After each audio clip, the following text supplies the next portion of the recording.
Hi, welcome back to your favorite world history class. I don't know, that's all I've got right now, guys. Sorry. It's early. Okay, so for today's lecture, we are going to be going over the emergence of civilizations. So this is an introduction to our Unit 2 on river civilizations. So a new day is dawning. If you remember, Paleolithic era, people were nomadic, they were hunters and gatherers, and they were equal to one another. As the Ice Age ends, warmer climates happen, we start to farm. This is where we see the emergence or the beginning of civilizations. So it's relatively recent when you look at it from the entire human history. Civilizations are super tiny, honestly. And this isn't an exaggeration, honestly. If you look at the course of human history, civilization is actually pretty young considering how long human beings have been on the planet to begin with. So here are some features of civilizations: cities, social structures, government, religion, and art and writing. Remember, guys, this is a video, so if at any point you feel like I'm talking too quickly or I'm going through the slides too quickly, push that pause button. Come back to it, all right? So we see the development of cities across most civilizations. They become typically monumental architecture that are used primarily for housing royalty, the nobility, but also for religious purposes, and then obviously housing. This is to sustain a large population. We see a social structure develop where there's inequality between social classes that are formed. You have the wealthy, you have the non-wealthy, and then you have the slaves. So we see this development of social status. Government is created, usually monarchs, so that's where we have a king or a queen. They're put into place to control food supply, to provide defense, and to run the general day-to-day of that city. Religion is organized, so we take their rituals and their practices and we put it into a box, essentially. So they organize it, they have protocol, they have some sort of system, they have leaders that are in charge, and religion is used to explain the world around them. In the very beginning stages of these early river valley civilizations, religion is going to be used primarily to encourage good harvest. So this is their way of explaining flooding, poor soil, fertile soil, things like that. Writing is first going to develop as a record-keeping system to keep track of how much food we have, how many people we have, things like that. Later on, it will be used as expression. So no longer, I have 4 goats, 5 chickens, but more like, I don't like my job, I don't want to be a farmer anymore, I'd much rather be a painter. That's where we see the development of expression. And then art. Art is going to be a blending of architecture and writing. It's an expression. It's a way to bring about the natural, or focus to the natural beauty around them. It's self-expression, as you can see here. So this is something new. We see these civilizations popping up across the globe around generally the same time. We see 6 major civilizations that we're going to discuss. The Olmec, which happens here in Mesoamerica, North America. The Norte Chico, which happens in South America, in the Andes Mountains. We see Upper Egypt, Lower Egypt developing here in Africa. You've got the Fertile Crescent, or Mesopotamian civilization here on the border of the Arabian Peninsula. And then the Indus River Valley here in India, and the Chinese civilization and the Shang dynasty here happening obviously in China. So, these scattered civilizations are going to start around 3500 BCE. So what was an important feature of all of these first civilizations? They all developed near rivers, whether in river valleys, but they all developed near rivers and bodies of water. As you can see here, the Pacific Ocean, haha, I made a joke. Anyways, the Gulf of Mexico, areas like that. So let's take a look first at Mesopotamia, the Sumerian civilization. It is one of the earliest, established around 3500 to 3000 BCE. This is where we see the very first written language, cuneiform, if hopefully you guys remember from 5th grade last year.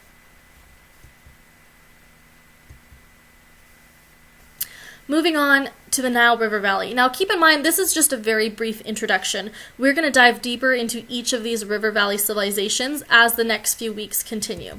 So this is the Egyptian civilization. Again, we focused a lot on this last year in 5th grade. So it developed along the Nile. Let me go back real quick. The Sumerian civilization, it happened in the Fertile Crescent, known as Mesopotamia, and this was in between the Tigris and Euphrates rivers. Here we have Egypt. The Egyptian civilization is in Africa, specifically the country of Egypt. We see the Kush and Nubian civilizations developing as well to the south. The Indus River Valley in modern-day Pakistan. So 3000 to 2000 BCE is where we see this elaborate, well-planned-out cities created. Now, there's a little bit of mystery here surrounding the Indus River Valley. There's two main cities that we're going to look at this year, Mohenjo-Daro and Harappa. And the interesting fact about these two cities is that we do believe they were egalitarian, which is unique because if you remember, Paleolithic era was primarily everyone was equal, right? And it wasn't until we started shifting to farming that we became unequal. Well, this is a unique blip in history where the people living in the Indus River Valley continue to be equal for the most part. We don't know this for sure because their written language has not been deciphered still to this day, but we've made these conclusions or these theories based off of the way the cities were built. So everyone had the same size houses, everyone had equal opportunity, and we haven't found very many weapons, which means there was not much conflict. There's no palaces, temples, or elaborate graves, and we have no indication of kings or warriors. It's really uncertain as to how society was organized. So we think maybe there were small republics ruled by priests or an early form of the caste system, which again we'll get into a lot more when we talk about Hinduism in Unit 3. There's theories that lead to the collapse of the civilization around 1700 BCE. There's some theories that claim it was natural disaster, while others believe it was warring tribes from outside of the civilization that came in and overthrew them, I should say. And then we move to the Shang Dynasty, which is in China, which develops around 2200 BCE.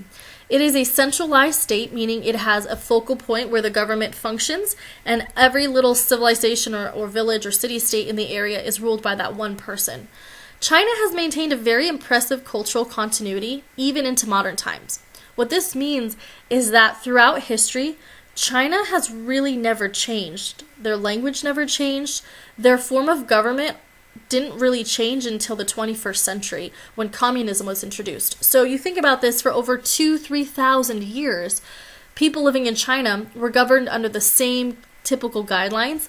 Obviously, like the emperors changed and the philosophies changed, but for the most part, the way that China ran was the same. Their language will be the same, their religious practices will be the same. So this is unique in that in other parts of history, in other parts of the world, when a civilization collapsed, many times that was it. The civilization did not revive.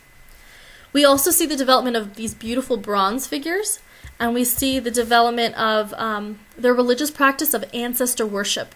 And they practice reading through oracle bones in order to predict the future, which is what this is right here. Again, once we get into each river valley civilization, we'll get into greater detail about what these mean, their significance, and all that fun stuff.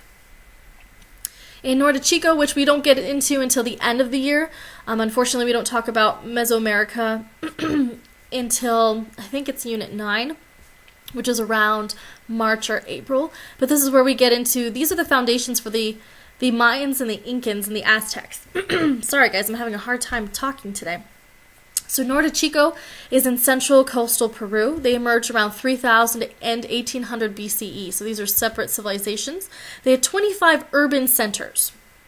So 25 cities, if you will. They differed in several different ways from each other. We know that this was their primitive way of record keeping, which was tying knots. Again, we'll get into greater detail later on. Then we get into Mesoamerica, the Olmecs, which we see emerging around 1200 BC.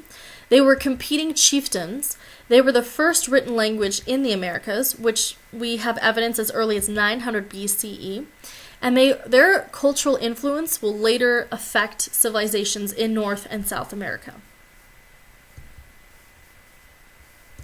So we see an urban revolution. Cities were were the most distinctive features of the first civilizations. They were political or administrative capitals, meaning this is where the government lived and ruled. They were centers of cultural production. So people who lived there created art and architecture.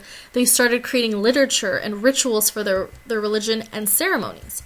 This was also the place of local and long-distance exchange. So these cities are going to be trade centers. This is very important, guys. Trade is really what's going to drive the development of what we consider to be the modern world, right?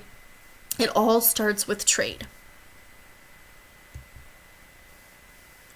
So the question of origins.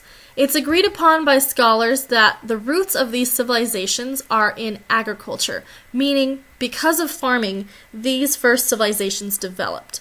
They developed from earlier competing chieftains and kind of just grew, and they already had some sort of social rank and economic specialization, meaning certain chieftains were really good at growing corn versus beans versus wheat versus barley. So we know that they had social ranking amongst their chieftains as well as amongst themselves.